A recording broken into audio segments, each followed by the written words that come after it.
Obrigado, senhor presidente, senhoras e senhores deputados.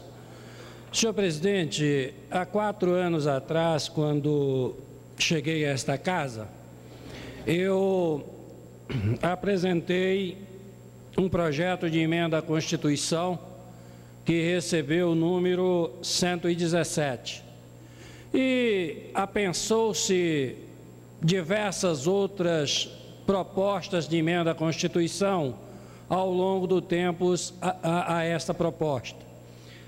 E a nossa PEC, senhor presidente, ela trata da questão relativa ao artigo 231 da Constituição, no que se refere à demarcação das terras indígenas no Brasil. Porque fato inquestionável é de que as demarcações de terra indígena do Brasil têm tomado rumos verdadeiramente inaceitáveis em muitas oportunidades. E, a título de preâmbulo, senhor presidente, eu quero começar dizendo aos que nos assistem que o deputado Edio não é absolutamente contra as demarcações de terras indígenas. Muito pelo contrário, nós entendemos que é preciso o Brasil urgentemente definir a totalidade das áreas indígenas do Brasil, mas de forma que o bom senso esteja presente e não da forma como é feita hoje. A nossa proposta, ela acaba de receber um brilhante parecer feito pelo deputado Osmar Serralho, do PMDB do Paraná, lá na CCJ. E nós queremos acreditar que esta casa não vai continuar adiando indefinidamente as definições desta questão. Porque inúmeros são os exemplos de que as demarcações de terras indígenas no Brasil, da forma como estão sendo feitas, não atende às necessidades do Brasil, muito menos os interesses da maioria das comunidades indígenas brasileiras. E um exemplo bem recente é Raposa Serra do Sol, recém-decidida no Supremo Tribunal Federal. A revista Veja, recentemente, trouxe uma matéria de 3 ou 4 páginas que ilustra, e muito mais do que isso, nos adverte para a situação em que se transformam essas imensas reservas logo após suas demarcações.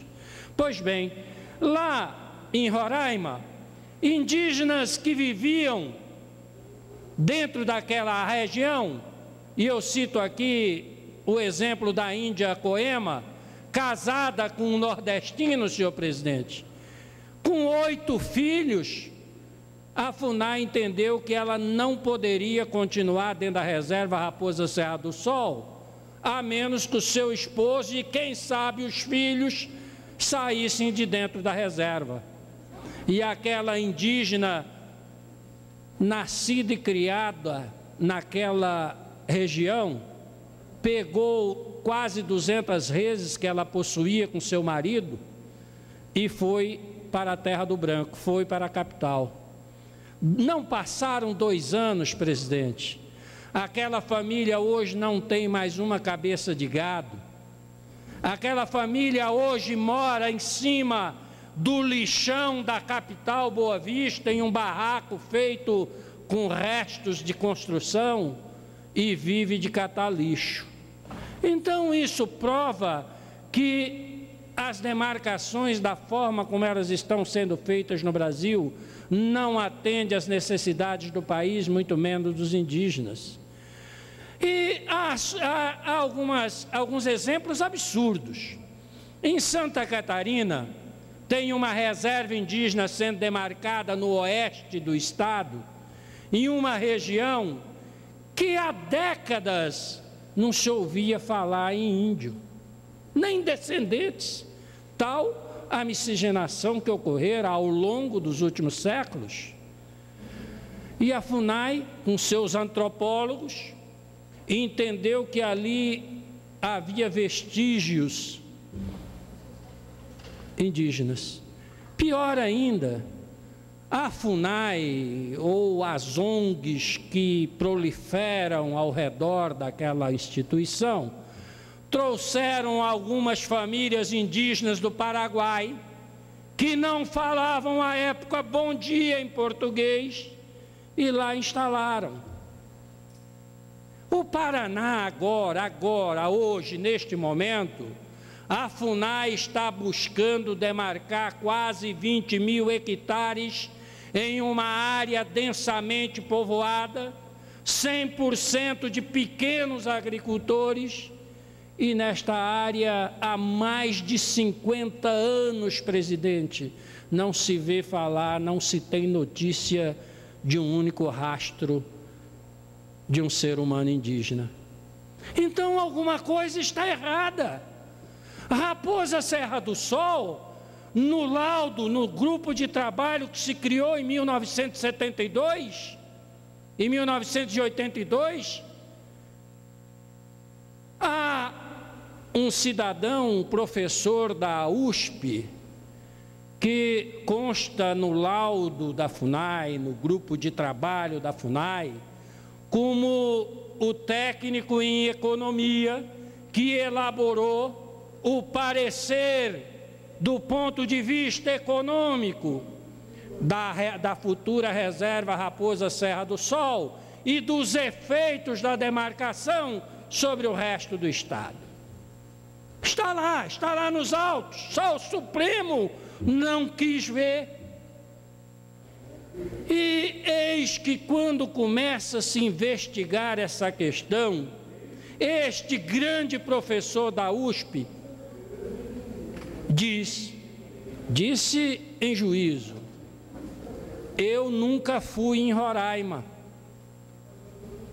Pior ainda, eu nunca soube que participei desse grupo de trabalho. Ora, as fraudes nas demarcações de terras indígenas desde muito tempo são notórias. São laudos antropológicos feitos por antropólogos que às vezes nunca pisou naquele estado, naquela região, e isso serve para balizar toda a demarcação de uma terra indígena. O que nós queremos com a nossa PEC? Nós queremos que as demarcações de terras indígenas passem por esta casa, porque se passasse pelo crivo da discussão ampla e limitada desta casa, nós não teríamos esses estapafúrdios, senhor presidente. Eu duvido muito que, se fosse objeto de lei as demarcações de terra indígena, a FUNAI ousasse trazer a esta casa uma proposta de demarcação de terra indígena, onde há 50, 60, 100 anos não existe notícia de um único indígena. Agora, da forma como se conduz esse processo no Brasil, não atende às necessidades do Brasil e muito menos às necessidades das comunidades indígenas. Porque é feito tudo para demarcar. Depois de demarcadas, essas áreas são abandonadas. Esses índios são relegados à marginalidade. A FUNAI, uma instituição falida, desacreditada, sem recursos, não tem como fazer frente às necessidades dessas comunidades.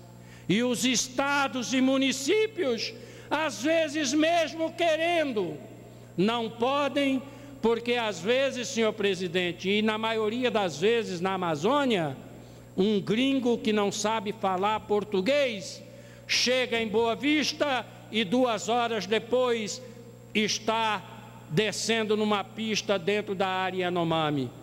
Mas eu, como deputado federal, para ir a uma dessas aldeias, talvez eu tenha que falar com Sua Santidade, o Papa, porque eu tenho que pedir à FUNAI, que tem que falar com o ministro da Justiça, termino o meu mandato e lá não pisei. Para concluir, senhor presidente, esta é a realidade nua e crua das comunidades indígenas do país. Eu sei, lá em São Paulo, eu conheço uma aldeia dos Guaranis, ali em Parelheiros.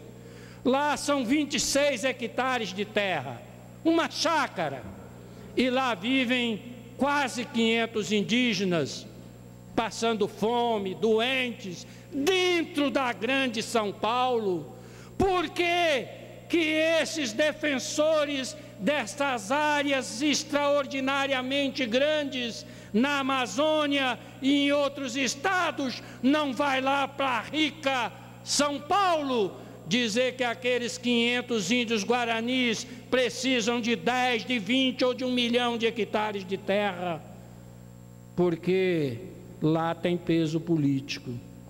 Então era isso, senhor presidente.